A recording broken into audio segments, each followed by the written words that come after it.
नमस्कार, देशोन्नतीमध्ये मी साक्षी आपलं स्वागत करते। बघूया प्रदेशच्या आजच्या टॉप 10 बातम्या।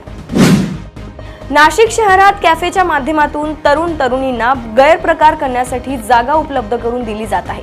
या संदर्भात गेल्या अनेक दिवसांपासून शहरात चर्चा सुरू होती, परंतु पोलिसांकडून कुठे कारवाई केली जात नव्हती। अखेर या प्रकरणाची माहिती भारतीय जनता पक्षाचे आमदार देवयानी फरांदे यांच्यापर्यंत गेली। त्यानंतर त्यांनी स्वतः छापा टाकलाय। त्यावेळी कॅफेमध्ये सुरू असलेले प्रकार पाहून त्यांना धक्का बसलाय। आमदार पोहोचल्याचे कळताच पोलीस त्या ठिकाणी दाखल झाले। त्यांनी अनेक तरुणींना ताब्यात घेतलंय। परिवहन विभागाने प्रत्येक वाहनाला आता हाय सिक्युरिटी रजिस्ट्रेशन नंबर प्लेट अनिवार्य केली आहे। सुरुवातीला 31 मार्च ही शेवटची तारीख होती, पण आता ती एप्रिल पर्यंत वाढवण्यात आली आहे। वाहनांना या प्रकारच्या नंबर प्लेट लावण्यामागचा उद्देश चांगला असला तरी त्याच्या शुल्कावरून गंभीर आरोप सुरू झाले आहेत। राष्ट्रवादी काँग्रेस आमदार जितेंद्र आव्हाड यांनी तर हा 1200 कोटींचा घोटाळा असल्याचा गंभीर आरोप केलाय। सॅनिटरी पॅडच्या आडून प्रतिबंधित दारूची तस्करी करण्यात आल्याचा प्रकार उघडकीस आला आहे। बनावटी दारूच्या तस्करीचा डाव उधळून लावत राज्य उत्पादन शुल्क विभागाने पर्दाफाश केला। यामुळे मोठी खळबळ माजली आहे। राज्य उत्पादन शुल्क विभागाने हा डाव उधळून लावत संपूर्ण प्रकरणाचा पर्दाफाश केला आहे। त्यांनी एकूण 42,83,730 रुपयांचा मुद्देमाल जप्त केलाय। संतोष देशमुख हत्या प्रकरणात सीआयडीने 1800 पानी आरोपपत्र दाखल केले।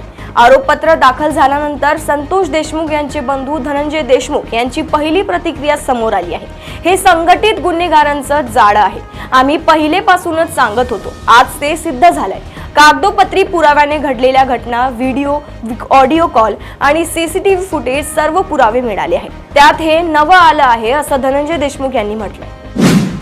सततची भांडणं, वाद याला कंटाळून पत्नीने पतीकडे घटस्फोटाची मागणी केली, पण त्याने घटस्फोट देण्यासाठी नकार दिल्यानंतर त्याच पत्नीने आपल्या मुलाला मित्राच्या मदतीने महिलेने तिच्याच पतीच्या ज्यूसमध्ये नशेच्या गोळ्या टाकल्या आणि त्याचा खून केल्याची धक्कादायक घटना उघडकीस आली आहे। नवी मुंबईतील उल्वे परिसरात हा भयानक प्रकार घडला आहे। मुलगा व मित्राच्या मदतीने पतीचा खून करणाऱ्या महिलेसह दोघांना अटक करण्यात आली आहे।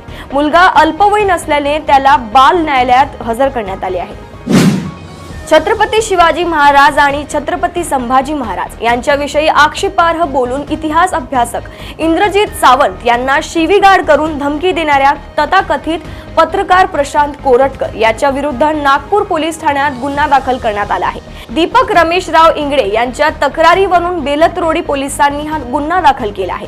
त्यामुळे बेलतरोडी पोलिसांनी सुद्धा आता विशेष पथके तयार करून आरोपी प्रशांत कोरटकर याचा कसून शोध घेणे सुरू केले आहे।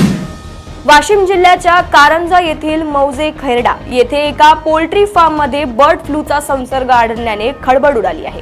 या पार्श्वभूमीवर वाशिमच्या जिल्हाधिकारी भुवनेश्वर एस यांनी प्रतिबंधात्मक उपाययोजना तत्काळ राबविण्याचे आदेश दिले आहेत। पुण्यात तरुणीवर अत्याचाराची घटना घडली, मात्र या घटनेवरून महिला सुरक्षित नाहीत असे म्हणता येणार नाही, कारण अशा घटना घडत राहतात असे वादग्रस्त वक्तव्य भंडाराचे पालकमंत्री संजय सावकरे यांनी केले आहे। पत्रकार परिषदेनंतर माध्यमांशी बोलताना त्यांनी असे विधान केले।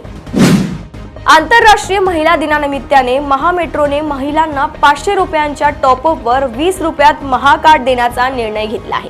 त्यामुळे महिलांना आता स्वस्तात मेट्रोने प्रवास करता येणार आहे। आंतरराष्ट्रीय महिला दिवस दरवर्षी 8 मार्च रोजी साजरा केला जात असून या विशेष दिवसासाठी महामेट्रोच्या वतीने आठवडाभर महिलांना ही संधी उपलब्ध असेल। ही संधी दिनांक 1 मार्च पासून सुरू होणार असून 8 मार्च पर्यंत सुरू राहील।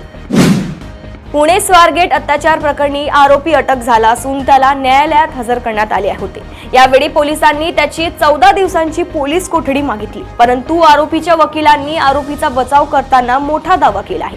मुलगी स्वतःहून बसमध्ये गेली, मुलीच्या मर्जीने शारीरिक संबंध झाले आहेत असे आरोपीचे वकील कोर्टात म्हणाले।